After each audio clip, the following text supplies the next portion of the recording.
One of the biggest problems we face when we start to play jazz is to be able to play with the right feel and dynamics. If we're coming from rock or funk or R&B, we have a tendency to be bottom heavy. Our grooves are driven from kick drum and snare drum.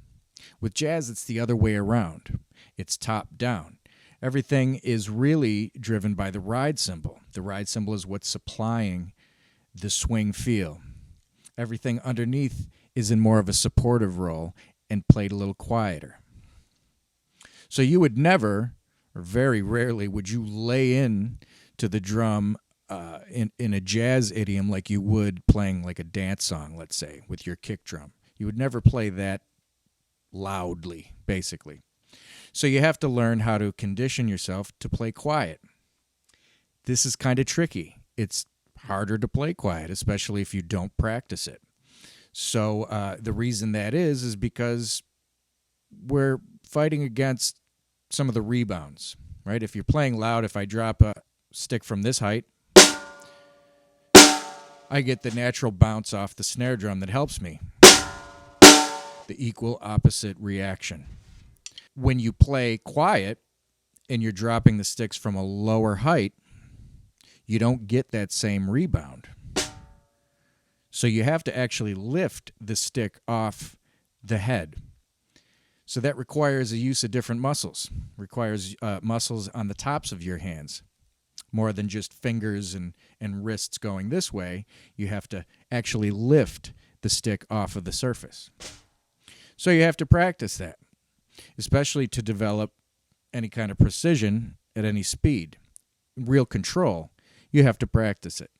And if you try sometimes, if you're a real basher and you try to play quiet and you try to play something precisely quiet, it's pretty difficult.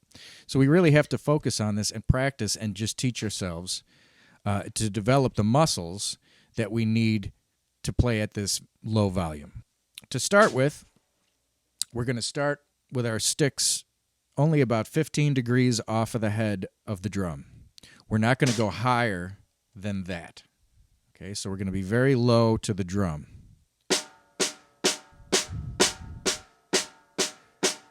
And you can hear that that's pretty quiet. And what I'm going to practice at this low volume is singles, doubles, and paradiddles. I'm going to do that with a click.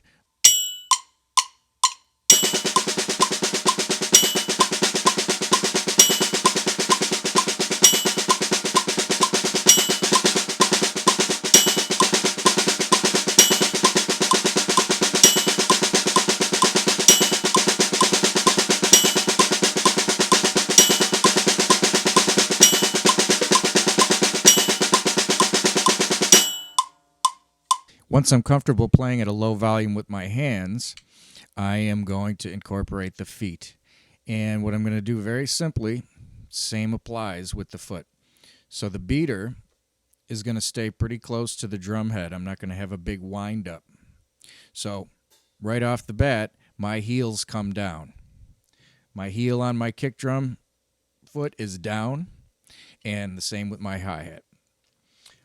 The reason is, instead of going for power and using the whole weight of my leg, I'm going more for finesse.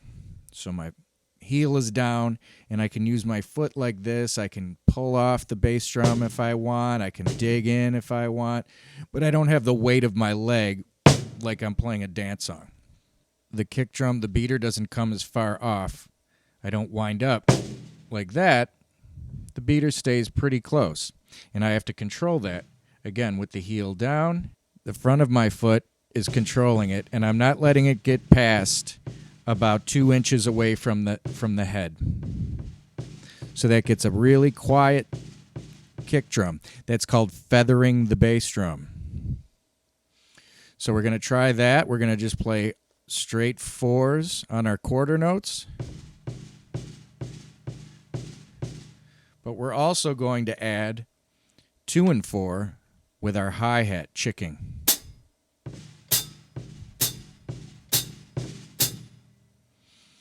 And again, we're not going to try to dig in. We're not going to go too deep. We're going to keep it nice and quiet. Let's try it with the click.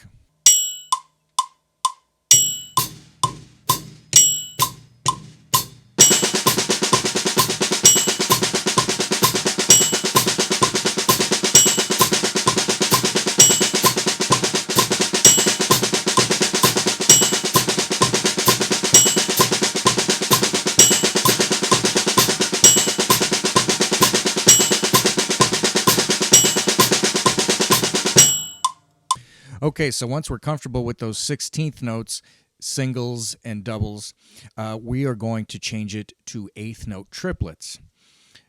Jazz is based on the triplet feel. That swing feel is a triplet feel, so we have to get comfortable with our triplets. A lot of people aren't, especially drummers coming from rock and roll. We play a lot of 1E into 2E into 3E into 4E into. We don't play a lot of 1 triplet, 2 triplet, 3 triplet, 4 triplet. So you want to develop your triplet feel. So we're just going to play eighth note triplets, right, left, right, left, right, left, right, left, with the kick drum pattern.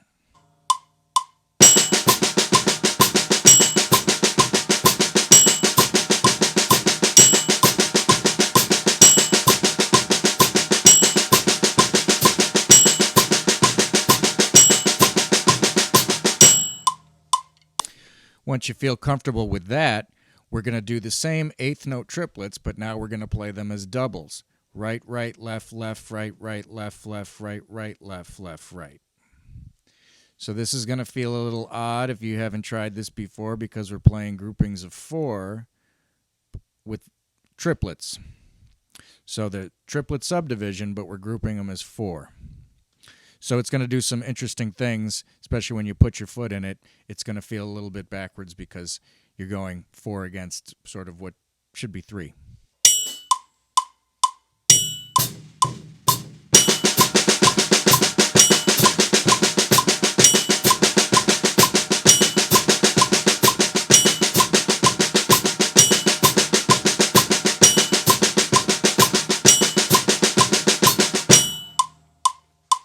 Another one I failed to mention was the would be a buzz roll. So when we were playing those 16th notes earlier, 1E into 2E into 3E into 4E into, at the low volumes, you should try to do them also as buzz rolls, just relaxing and letting and just using the buzz. Try that with the metronome the same way as you did with the 16ths.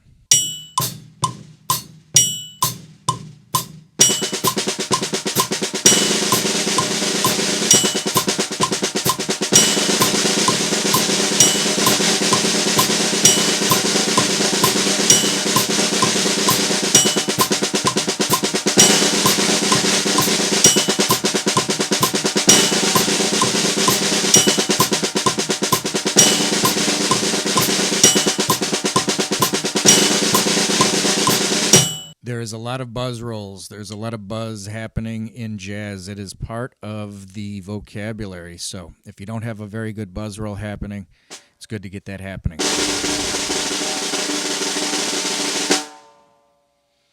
So the next exercise we're going to do is based on the paradiddle diddle, which is right, left, right, right, left, left.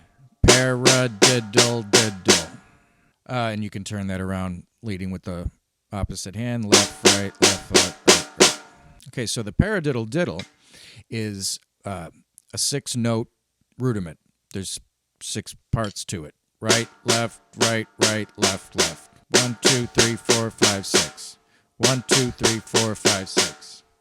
A permutation of the paradiddle diddle, which is starting in the middle. We're going to start with the right. We're going to play the diddle with the left. Right, left, right, left, right. Right, left, right, left, right. Right, left, right, left. Right, left, right.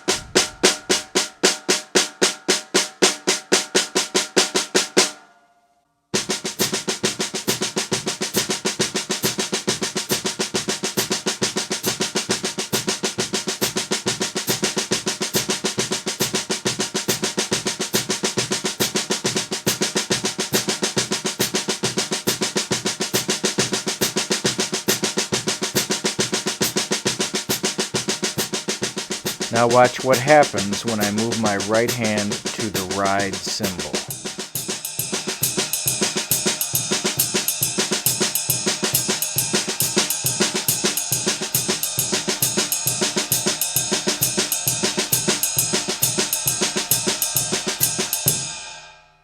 When you play that permutation of the paradiddle diddle, you get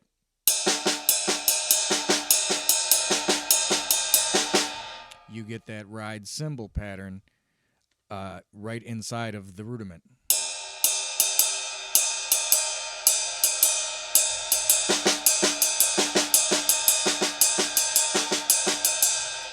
I took a lesson with the late, great Ralph Peterson, and that was what he showed me. This was one of the first things he showed me in my first lesson, was this particular permutation of the paradiddle diddle.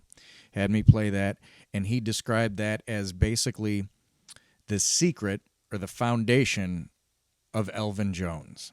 You're kind of on to the path of understanding that rolling triplet feel and the ride cymbal spaced in that way. So it's not the old type of dotted quarter feel. It's got more of that rolling triplet feel.